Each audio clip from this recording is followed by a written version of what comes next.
Bienvenidos a Canker Podcast, hablemos de cáncer. Soy Diego Díaz, oncólogo médico. Soy Omar Ruiz, cirujano oncólogo. Y el día de hoy, iniciando una nueva temporada de nuestro podcast, les agradecemos que lo sigan sintonizando y que nos sigan haciendo sus preguntas para los próximos episodios. El día de hoy abriremos con un episodio o con un tema que es súper importante, que ya tocamos algo en episodios previos, pero que lo podríamos incluir en cada tipo de cáncer, que es la salud mental. Y para eso nos acompaña nuevamente la psicóloga Karina Millán. Bienvenida, Cari. Muchas gracias. Y pues empezando con este tema, que bueno, ya dijimos que es muy importante, pero ¿por qué, Cari? ¿Por qué es tan importante los cuidados de la salud mental? Bueno, fíjate, si son importantes los cuidados de la salud en general, no podemos dejar de lado la salud mental, ¿sí? Cuando hablamos de cuidar el cuerpo físico y atender las enfermedades médicas, siempre vamos a hablar de la importancia de prevenirlas y de detectarlas a tiempo. Con las enfermedades mentales pasa lo mismo. Y entonces, en esa conexión que hay entre cuerpo y mente, no podemos dejar de lado ninguna de la otra, ¿sale? Entonces, va a tener un impacto la mente en el cuerpo, así como el cuerpo en nuestra mente en el proceso de la enfermedad de nuestros pacientes. Y lo vamos a ir viendo, por ejemplo, en los distintos tiempos que lleva una enfermedad. Si es antes de que te den el diagnóstico, si es ya que te dieron el diagnóstico, durante el tratamiento, si hay una recidiva, por ejemplo, ahorita que estamos hablando de cáncer, o cuando ya el paciente logra la supervivencia, ¿no? O cuando no, también cuando ya no hay una cura para nuestro paciente. Sí, al final a veces nos enfocamos mucho nada más, bueno, nosotros como médicos, ¿no? Como que tratar de ver la parte oncológica de la enfermedad y digo, siempre buscar ese bienestar, ¿no? Y creo que Diego, tanto Diego como yo lo hemos visto que en los pacientes, pues desafortunadamente el cáncer no afecta nada más al paciente, ¿no? Afecta también a la familia, ¿no? Y a veces ese impacto que genera, no solo generalmente en el pilar de la familia, que pudiera ser el papá, que pudiera ser la mamá, pues también afecta a los hijos, ¿no? Y me gustaría, Cari, que nos platicaras la relevancia o el impacto que pudiera llegar a tener el no tener el manejo adecuado o el no detectar cuando un paciente no tiene ese bienestar, ¿no? Mental, o sea, o esa salud mental que tanto platicamos. Sí, ahí tenemos que hablar, por ejemplo, de cuál es nuestro objetivo principal al detectar primero, ¿no? Pues el objetivo principal es evitar las complicaciones médicas. Si tú no atiendes la salud mental, vas a tener mayor probabilidades de que tu enfermedad curse no tan positivamente, ¿sí? Y se pueda complicar. ¿Cuáles son las mayores complicaciones que encontramos? Bueno, pues afectaciones por estrés, ansiedad, depresión, que se nos pueden volver incluso un trastorno psiquiátrico, una enfermedad psiquiátrica. Es lo que menos queremos. Y en sí nuestro objetivo principal también sería, bueno, pues que al final del tratamiento tengamos una mejor tasa de supervivencia de los pacientes. Si nuestro estado emocional va a impactar directamente en la respuesta que tenga nuestro organismo para mejorarnos, pues es importante que lo detectemos a tiempo, ¿no? Y aquí entraría, por ejemplo, también el poder diferenciar qué es verdaderamente un tema de salud mental o qué es algo físico. Y eso que mencionas tú de los familiares también es bien importante porque hablamos de un sistema, una red de apoyo para el paciente y el paciente como parte de. Entonces, como parte de un sistema, hay un impacto de lo que sucede en uno y en otro. Y aquí vamos a cuidar la salud mental de todos, ¿sí? Y si hablamos de la familia, pues sí, a lo mejor nos vamos a enfocar en el cuidador principal, o en las personas que están más al pendiente. A veces descubrimos nosotros, al abordar a la familia, no todos lo hacemos, dependiendo del caso, pero hacemos también lo que es un familiograma, que es ver cómo está compuesta esa red de apoyo o esa familia del paciente y ver cuáles son las necesidades emocionales de cada uno conforme vamos abordando también a nuestro paciente.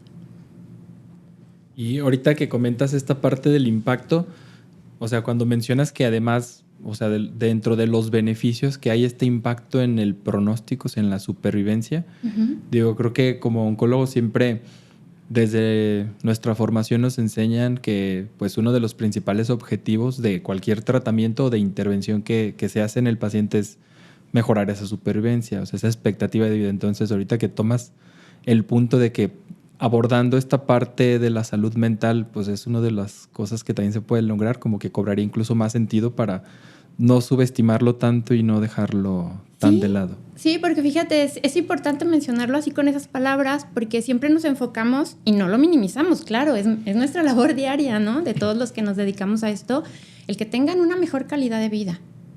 El que el sufrimiento, o sea, el sufrimiento a veces pues llega, ¿no? El dolor, el sufrimiento, pero que no se queden, que no habiten ya ahí.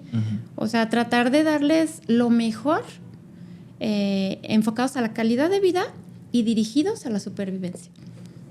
Sí, y ahorita que decía Omar también, o sea, nosotros muchas veces nos enfocamos en la parte física, ¿no?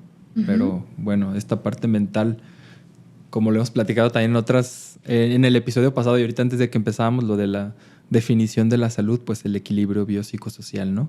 O sea, quizás nosotros vemos la parte más física, pero bueno, la parte social y mental. Pues es como un gran apoyo lo que pues ustedes hacen. Sí, pues muchas gracias. Igualmente. Y aparte, hemos visto también el trabajo en equipo. En algunos momentos, ¿no? También que es donde ustedes tienen un papel muy importante, que comentabas, Cari, que a veces cuando nosotros no tenemos, las herramientas suficientes a veces como para poder explicar a lo mejor al paciente o a la familia, ¿no? De la importancia o algún tratamiento, que también ahí ustedes tienen un papel muy importante, ¿no? De que a veces los pacientes pues son oscilantes, ¿no? Y comienzan a lo mejor un tratamiento convencidos de un resultado. Y a veces cuando no obtenemos ese resultado es muy difícil, ¿no? Hacer la contraparte de que pues es parte del proceso y que hay que adaptarnos, ¿no? Y que hay que buscar otras herramientas. Y creo que también ahí ustedes tienen un papel muy importante en el que el paciente a veces no se sienta abandonado, ¿no? O que sienta que no obtuvo el resultado que él buscaba. Sí, es esa parte de la desilusión.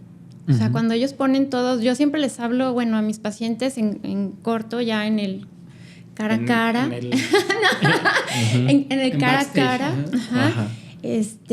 Siempre hay 3 palabras que terminamos tocando porque tienen esa confusión de repente y entra mucho la desilusión entre lo que es la fe, la esperanza y el deseo.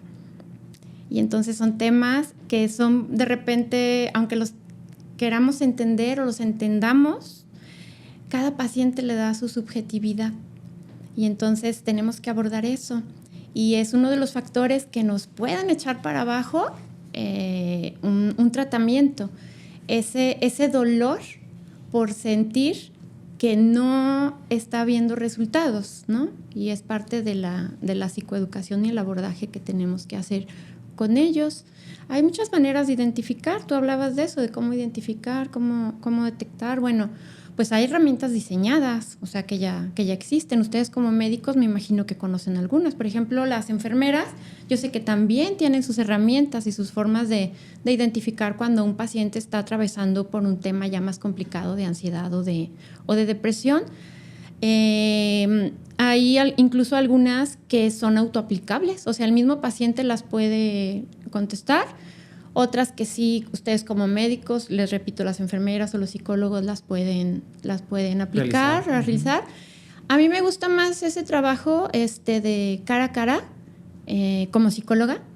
¿Sí? Yo entiendo que aquí cada quien va a hacer su trabajo y sus formas. Yo aquí insistiría si en ese trabajo cara a cara con el paciente, porque es distinto. Es distinto. Y digo, cada uno hacemos nuestro trabajo, pero sí, a lo mejor con nosotros de repente empiezan a trabajar cosas que con otras áreas no se permiten. Y creo que también, no sé, te ha pasado, Diego, que, o sea, a veces cuando estás platicando con el paciente es difícil por el tipo de sociedad, a veces, ¿no? Que acepte, no, pues es que sí necesito que me apoye un psicólogo, ¿no? O sea, a veces es como que uno lo comenta y, no, espérame, pero pues yo me siento bien. Y yo me siento bien y a veces es esa parte, ¿no? De, pues a veces ya que están en el proceso dicen, creo que sí me faltaba hablar con alguien, ¿no? Creo, pues no sé, en general. Pues justo el siguiente punto que queríamos platicar era, o sea, ¿tú cuáles ves que son las principales dificultades o complicaciones cuando no atendemos esto o cuando demoramos estos cuidados de la salud mental? Mira, cuando hay una situación como esta, cualquier enfermedad, ahora imagínate el cáncer, que son palabras mayores, que ya lo hemos platicado antes, tiene una carga muy, muy, muy pesada, muy fuerte, siempre va a haber ciertos síntomas. Digamos que dentro de lo normal va a haber ciertos síntomas. Aquí la diferencia va a ser la prevalencia de esos síntomas y qué tan agudos estén presentes, por ejemplo, ¿no? La duración que también platicábamos, ¿no? Sí, o sea, la duración. Siempre vamos a encontrar, por ejemplo, pues que a lo mejor está ese choque del miedo, el aislamiento, que va a lo mejor de la mano con lo que tú decías, del no querer recibir ayuda, también es aislarte. Es no saber qué hacer con ese dolor, con todo lo que estás sintiendo, todavía no te cae el 20, entonces te aíslas, quieres tu espacio. Es un mecanismo de protección, ¿no? ¿Qué puede haber? Pues la negación y todo eso. Hay muchos síntomas que a veces se pueden confundir también como parte de la enfermedad y ahí es donde debemos tener mucho cuidado. Tú sabes, por ejemplo, que una persona que tiene ansiedad puede tener palpitaciones o dolor en el pecho, ¿ok? Puede tener náuseas, puede tener, no sé, dolor de cabeza, ¿sí? O sea, son muchos los síntomas físicos que a lo mejor pudiéramos confundir con los efectos secundarios del medicamento o de la enfermedad. Entonces ahí nosotros tenemos que estar bien listos en identificar, ustedes como médicos y nosotros como el área de psicología, para ver qué es lo que está originando esto en el paciente.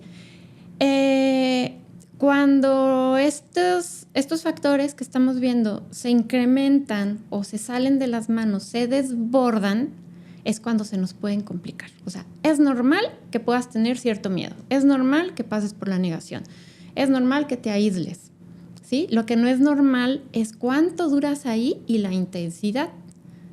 Eso es lo que debemos tener mucho cuidado. Yo siempre les pongo un ejemplo. Ustedes son los médicos, aquí a lo mejor me resbalo un poquito y me corrigen. Pero, por ejemplo, en el monitor de los signos vitales está la línea de la vida. Como ellos ven, ¿no? ¿Cómo se llama esa línea? El electro. El trazo del electro. Ok, el electro. ¿Ya ven? Pues, explíquenme bien porque me resbalo. Ahí. Entonces, ¿cómo es esa línea? Arriba, abajo, son diferentes picos. ¿Qué representa la línea así ya, sin subidas ni bajadas? Y la línea recta o isoeléctrica que le decimos. Pues ¿sí? que ya no. Que ya no hay vida. Entonces, estos procesos así son. A veces estás arriba, a veces estás abajo, a veces hay picos más altos, a veces son picos más pequeños y así. Entonces, los síntomas los podemos identificar ahí. ¿Cuál sería el problema? Que nos quedemos ahí en uno. En la parte de abajo, que no sale. Que no sale, o en la parte de arriba. Sucede mucho con los trastornos del estado de ánimo, ¿no? La gente que de repente está muy, muy eufórica y se quedan arriba y ¿qué onda? O sea, necesitas como que el equilibrio de repente o te quedas abajo. Hablándolo a lo mejor desde la depresión y los procesos o las etapas eufóricas, ¿no? Eufóricas. Así, igual, o sea, los momentos buenos y los momentos malos de la enfermedad. Los momentos de muchos síntomas que no son insoportables y luego de repente la sedación y la tranquilidad, ¿no? O sea, en la enfermedad te vas a encontrar de todo, pero sí hay que estar muy al pendiente de en qué nos estamos quedando quizás un poco más atascados o más tiempo. Eso es en cuanto a este tipo de cosas. También entre los factores sociales, económicos, o sea, muchos otros. Y por ejemplo, Cari, ¿existe como alguna ciertos valores o ciertos factores o ciertas variables en una persona que puedan desencadenar más fácil, por ejemplo, un problema depresivo, un problema de ansiedad o un problema de no saber manejar bien el estrés y que eso se vuelva un problema? O sea, no sé si... Sí. Eso tiene que ver, pues ahora sí, con su personalidad y con el desarrollo y las herramientas que haya adquirido desde su infancia, en el desarrollo de su vida, ¿no? la capacidad para resolver problemas, para enfrentar las situaciones complicadas, el estrés, la gestión de las emociones, todo eso. Pero algo que sí tiene muchísimo peso, hablando de la salud mental y de esas complicaciones como trastorno, es que hayan padecido anteriormente alguna situación mental ya. O sea, haber pasado por alguna depresión o ataques de pánico, personas que por alguna situación de crisis, un evento traumático, hayan tenido, por ejemplo, estrés postraumático. Y entonces viene el cáncer y esto lo reactiva. O a lo mejor no tanto que lo reactive, pero los vuelve más vulnerables. También las toxicomanías. Porque fíjate bien, si una persona es adicta, o sea, a lo mejor la palabra adicta es muy fuerte, pero puede ser adicto ¿a qué? A sustancias, a la que sea. A lo mejor hasta el chocolate o el café, ¿no? O sea, porque ya sabes. Sí, hay diferentes. Sí, ¿no? O sea, y ya una persona que toma alcohol o que consume drogas y entonces de repente llega el diagnóstico y corte, tómala. Uh-huh. ¿Sí? Entonces entra la abstinencia, abuso, todo eso, ¿no? Entonces no es nada más la cuestión emocional, sino también el tema químico, que donde entra el sistema nervioso, porque cuando hablamos de sistema nervioso autónomo y de todas estas reacciones fisiológicas y tal, pues entra la química, ¿sí? La química cerebral, la química del cuerpo. Y eso también pueden ser desencadenantes o factores que vulneren a que nuestro paciente pues tenga una crisis o que se detone. Y ahorita, bueno, ya tocando la parte esta del estrés o la ansiedad o depresión, uh-huh. O sea, ¿qué tan frecuente es que lo vemos como en la población? Digo, no sé si o en la población general o en particular en los pacientes oncológicos, que son los que vemos día a día. Mira, sí, hay estudios, ahora sí que en todas partes del mundo, porque el cáncer, pues tú sabes que nos ocupa a todos, y la salud mental también. Hay estudios específicos por cada tipo de cáncer, ¿sí? Pero si lo hablamos generalmente, sí son tasas bien altas. O sea, podemos hablar que hasta el 50% de los pacientes puede tener una complicación, un trastorno por esto. Aquí por eso es la importancia de que lo detectemos a tiempo y que se intervenga a tiempo. Y pues podemos hablar también de que un paciente oncológico tiene 3 veces mayor riesgo de padecer una situación de estas que cualquier persona normal. Incluso que los pacientes hospitalizados por otras causas, ¿no? Ahí es 2 veces más el riesgo. O sea, que la población normal es 3 veces mayor su riesgo. Y que pacientes hospitalizados por cualquier otra situación o circunstancia o que tengan otra enfermedad crónica es 2 veces. Entonces, pues es mayor. Sumamente frecuente. Y aquí, sí. Cari, creo que cabe, si es que el 50% lo acabas de decir, ¿no? O sea... Sí, puede ser dependiendo del tipo, te marca como que del 1 punto tal a tal. Sí, no, pero a lo que voy es 50, que para al que 60, gente, dependiendo del tipo de cáncer. Para que la gente lo tenga en mente, o sea, que es pues sumamente frecuente. Y a lo que quería tomar en cuenta es que a veces, lo que hacemos nosotros en general y como grupo, buscamos que la atención de la oncología pues inicie en el abordaje del paciente, ¿no? A lo que iba es que muchas veces se envía al paciente ya cuando se ve un problema o se cree que de verdad tiene un problema. Y creo que quizá la evaluación de una persona con las capacidades como las tuyas debería iniciarse pues desde el momento en el que sabemos que hay una enfermedad, ¿no?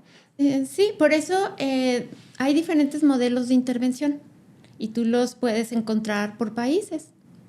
Ahorita, pues debido a que todos tratamos de contribuir los unos con los otros y la maravillosa comunicación y la tecnología, pues estamos al tanto, ¿no?, de estos modelos.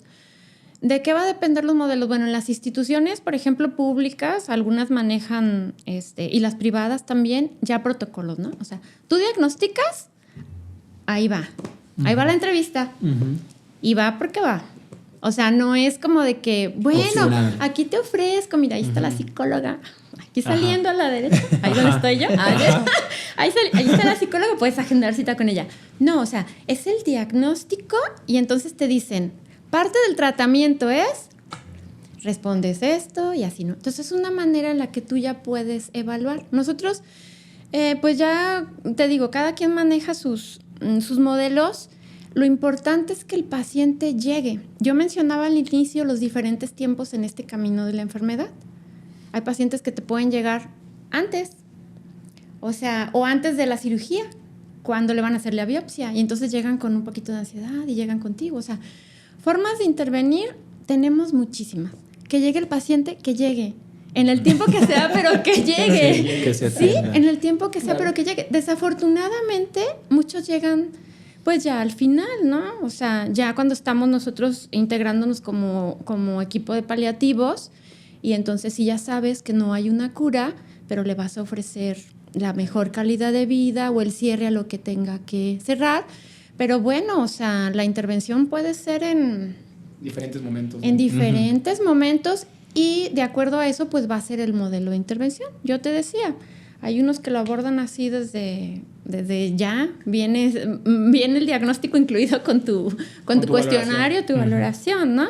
Pero se puede valorar un paciente en cualquier momento de su proceso y se puede intervenir en cualquier momento. Sí, como dices, en esta línea que puede ir cambiando, que puede ser como una montaña rusa. Digo, también, ahorita que citabas lo de las incidencias y que todo cambia de acuerdo al tipo de tumor, pues, o sea, vemos reportes donde, por ejemplo, la ansiedad y la depresión, al momento del diagnóstico quizá pueden estar en 30%, una vez que empiece el tratamiento y que lleva el seguimiento, pues puede bajar quizá un 10, un 15%, y quizá después pasa esto de que quizá pues el tumor avanza o no se cumple el objetivo que se buscaba de forma inicial y otra vez sube. O sea, estos síntomas y esta variabilidad pues va cambiando conforme avanza la enfermedad, y aquí es donde pues cobra la importancia. Digo, tú dices en cualquier punto que se mande, ¿no? Pero pues qué mejor que se mandara desde el inicio. principio. Y además no quedarnos con esa primera evaluación como tú lo dices, porque el paciente va cambiando.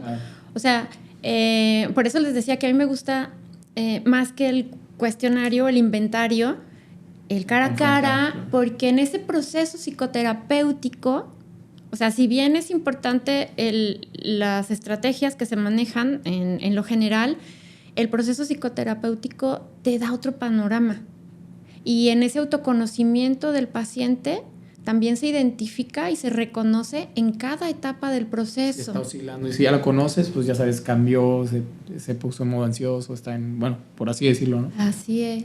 Sí, y quizá otro punto para los que nos escuchan es el hecho de que ustedes también forman parte de este manejo integral. Pues no quiere decir que el paciente va a tener quizás citas cada semana o cada 15 días o cada mes, ¿no? O sea, ahí es donde ustedes lo individualizan y en base a las necesidades de cada quien es, pues, cómo lo están viendo, cómo lo están evaluando, ¿no? En el transcurso de... En los momentos, como yo les decía hace ratito, puede haber pacientes que necesiten apoyo o acompañamiento incluso cuando están teniendo su quimioterapia. Y hay otros que a lo mejor les van a retirar un tumor, se va a biopsia y están inquietos por eso, entonces necesitan una intervención psicoprofiláctica antes de la cirugía para reducir los niveles de ansiedad y todo eso, ¿no? Y por ejemplo, Cari, digamos que llega el paciente, en el momento en el que ha llegado, llega, ¿no?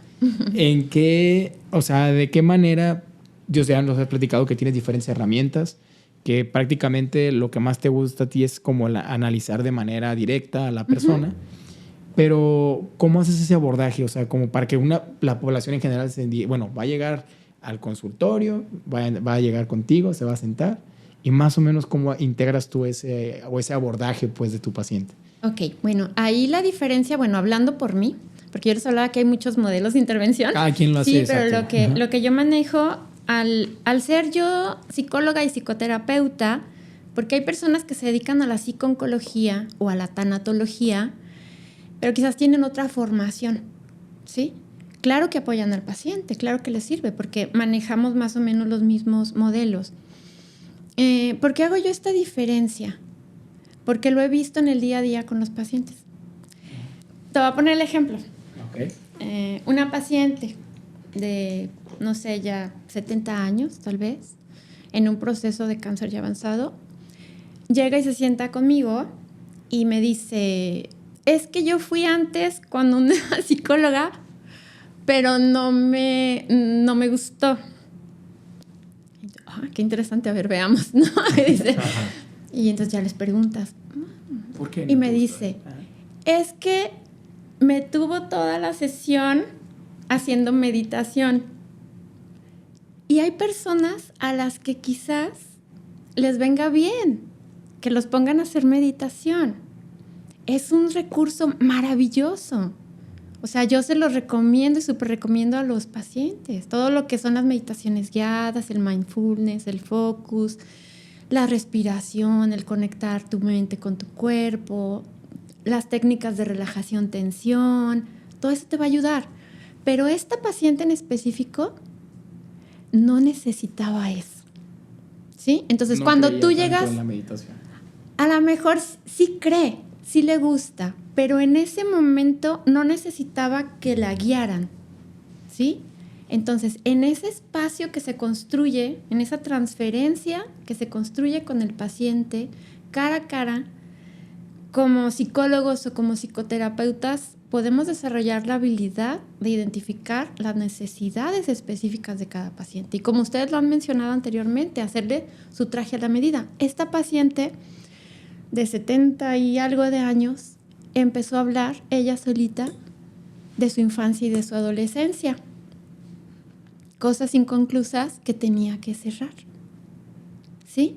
Entonces, por eso yo siempre hago esa nota al pie, ese subrayado de trabajar directamente en la necesidad de cada paciente, porque cada paciente tiene que resolver ciertas cosas, tiene que cerrar ciertos ciclos.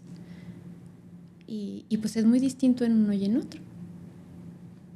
Y entonces ya después que haces todo el abordaje, pues resulta, bueno, quizá para nosotros algo complejo hablar del tratamiento porque, pues, ya que dices que se individualiza y todo, ahorita mencionabas lo del mindfulness y todo eso. Eso es su Entonces, tratamiento. o sea, quizá no hay como una receta mágica. Bueno, no quizá, no hay una receta mágica para todos, pero como qué opciones de tratamiento, qué opciones. Es que receta mágica no, pero Ajá. hay herramientas. Ajá. ¿Qué herramientas tenemos? Ajá. Esas que yo les decía, por ejemplo, hace ratito, ¿no? O sea, bueno, ya identificamos. Meditar, por ejemplo, es una herramienta, ¿no? Sí, a quien le guste. Bueno, aquí fíjense muy bien y banderita roja, alerta, alerta, alerta, la meditación no es para todos. Es un recurso muy bueno para reducir niveles de estrés y de ansiedad en quien logra conseguirlo, le gusta y así lo desea, ¿ok? ¿Qué puede suceder? Si yo tengo una paciente o un paciente que ya ha tenido problemas de estrés postraumático o tiene estrés postraumático, a lo mejor hay ciertas técnicas o meditaciones que no le van a venir bien, ¿va? Porque no todas las personas pueden estar tal vez con los ojos cerrados o sin escuchar nada. O sea, son cosas que se tienen que ir trabajando. Es una herramienta muy buena, el mindfulness, pero sobre todo enfocado a lo que es reducir los niveles de ansiedad. ¿Sí?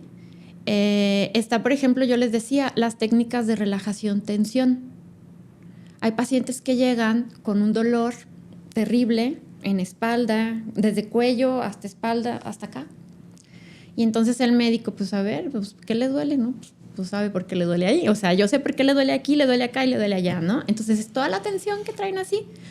Cuando el tratamiento y las condiciones del paciente lo permiten, las técnicas de relajación, tensión son muy buenas. Yo me imagino que todos las conocen. ¿Sí las ubican? ¿Algunas? Sí. Bueno, está una muy conocida que es, creo que se llama de Jacobson o algo así.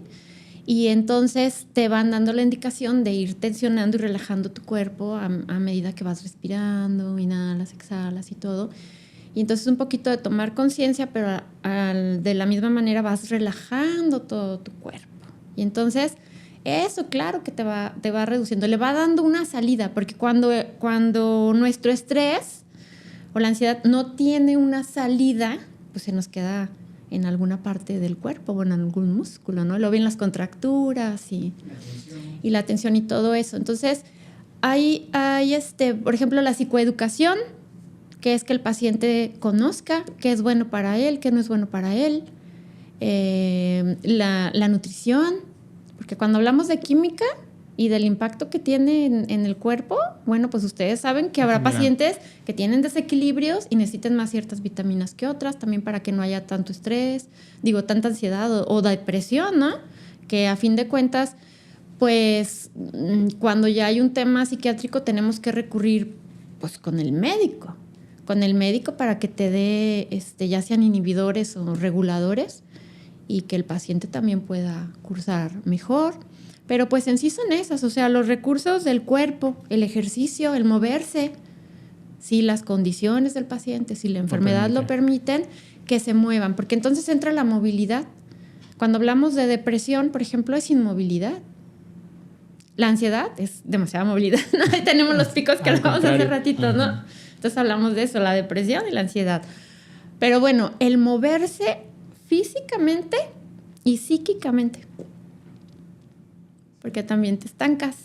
Y entonces ahí también hay que individualizar qué tipo de movimiento puede tener nuestro paciente para que no se nos quede estancado, y pues volver un poco en lo que se pueda a la medida a la funcionalidad.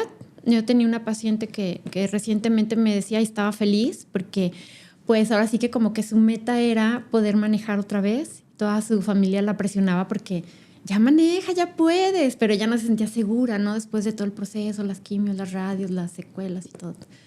Y entonces llega muy feliz. Ya manejé a Soriana, me dice. Ya dije un gol. Dice, ya manejé al súper. Ya manejé al súper. Y llegó súper feliz. Entonces ir retomando poco a poco su funcionalidad, su actividad, ¿no? También eso, claro que te ayuda muchísimo en el tratamiento. Pero también, creo también a veces vienen se prohíbe esto. Oye, espérame, pero pues vienen de un proceso muy complejo, muy difícil, ¿no? Y a veces uno dice, pues, como dice, sus escapaditas, ¿no? Su gusto, ¿no? De repente, como dices, cómo manejar, cómo, ¿no? Sí, el volver, porque para volver ella representa ganar un poco su independencia, ¿no? Ganar un poquito de su independencia y funcionar, poder salir. Y creo que otro mensaje aquí como para los profesionales de la salud que también nos escuchan sería que como estas molestias como la tensión o a veces síntomas que pueden enmascararse con estos trastornos, muchas veces cuando el paciente está con otro tratamiento, por ejemplo en nuestro caso de oncólogos médicos, cuando está con algún tratamiento de quimio, una terapia blanco o alguna inmunoterapia, de repente estos síntomas podemos como fácilmente atribuírselos a que seguramente te duele por el tratamiento, ¿no? Digo, como mensaje para también los que nos escuchan, pues como valorar no solamente la molestia, sino pues a la persona, ¿no? Quizá estos síntomas que presentan no son efectos secundarios del tratamiento, son otro malestar que no puede sacar, como dices. Sí, que ya lo trae. Y repito, eso es muy común. Que llegue yo, ya sea visita a hospital o que venga el paciente al consultorio y sí dices, bueno, vamos a abordar cómo está con respecto a su enfermedad. Y entonces empiezan a hablar del problema con el esposo, el problema con los hijos, la situación económica. Y al final, entonces te das cuenta causas, claro, que el dolor de cabeza, las náuseas, todo lo que traía era más por una cuestión emocional que suma al proceso de la enfermedad, ¿no? Que se suma en este caso negativamente. Y lo que estamos buscando es identificar para poder intervenir y tener una mejora, no un deterioro en el paciente. Así es. ¿Y qué otra cosa o nos podrías dar como consejo, como tip, digo, tanto a nosotros como a la población, a la gente que nos escucha sobre estos cuidados o estas medidas que hay que tomar? Bueno, en realidad abordamos aquí muy ligeramente, ¿no? Muy ligeramente todo. Podríamos tener un programa completo de cómo abordar la depresión, cómo abordar la ansiedad. Pero lo principal es eso, es identificar y no negarlo.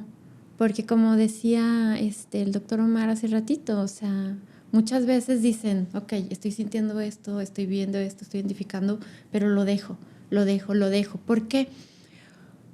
Si bien es cierto, nos preocupa y nos ocupa lo físico, ¿sí? Como primer orden, no dejar lo otro.